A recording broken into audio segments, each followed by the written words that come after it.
ഗുരുവായൂരപ്പന് നേർന്ന വഴിപാട് കൊടുക്കാൻ മറന്നപ്പോഴുണ്ടായ അത്ഭുതകരമായ അവസ്ഥ. പണ്ട് കുഞ്ഞമ്മ എന്നൊരു വയസ്സായ സ്ത്രീ തന്റെ കൊച്ചുമകന് അസുഖം മാറിയാൽ മധുരമുള്ള പായസം ഗുരുവായൂരപ്പന് വഴിപാടായി കൊടുക്കാമെന്ന് നേർന്നിരുന്നു. കുട്ടിക്ക് സുഖം പ്രാപിച്ചപ്പോൾ സന്തോഷത്താൽ കുഞ്ഞമ്മ തന്റെ നേർച്ച മറന്നുപോയി. കുറച്ചു ദിവസങ്ങൾക്ക് ശേഷം വൈകുന്നേരം ഒരു ചെറിയ കുട്ടി അവരുടെ കുടിലിന്റെ വാതിലിൽ മുട്ടി.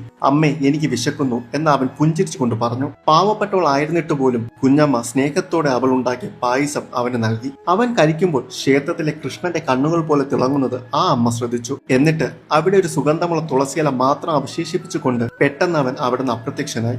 ഞെട്ടിപ്പോയ കുഞ്ഞമ്മ ഉടനെ തന്നെ ഗുരുവായൂർ ക്ഷേത്രത്തിലേക്ക് ഓടി. അവിടെ വെച്ച് പൂജാരി അവളെ ശകാരിച്ചു. സാധാരണമായി തണുത്തിരിക്കുന്ന ഭഗവാന്റെ വിഗ്രഹം ഇന്ന് രാത്രി ചൂടുള്ളതായി അനുഭവപ്പെട്ടു. അതിനർത്ഥം ഭഗവാൻ ഇവിടെ ഇല്ലായിരുന്നു എന്നാണ് ആ വിശ്വാസത്തിൽ പറയുന്നത്. തന്റെ തെറ്റ് മനസ്സിലാക്കിയ കുഞ്ഞമ്മ കരഞ്ഞു. പക്ഷെ പൂജാരി പുഞ്ചിരിച്ചുകൊണ്ട് പറഞ്ഞു, കരയണ്ട, ഗുരുവായൂരപ്പൻ നിങ്ങളിലേക്ക് വന്നത് യഥാർത്ഥ ഭക്തി ഹൃദയത്തിലാണ്, ആചാരങ്ങളിലല്ല.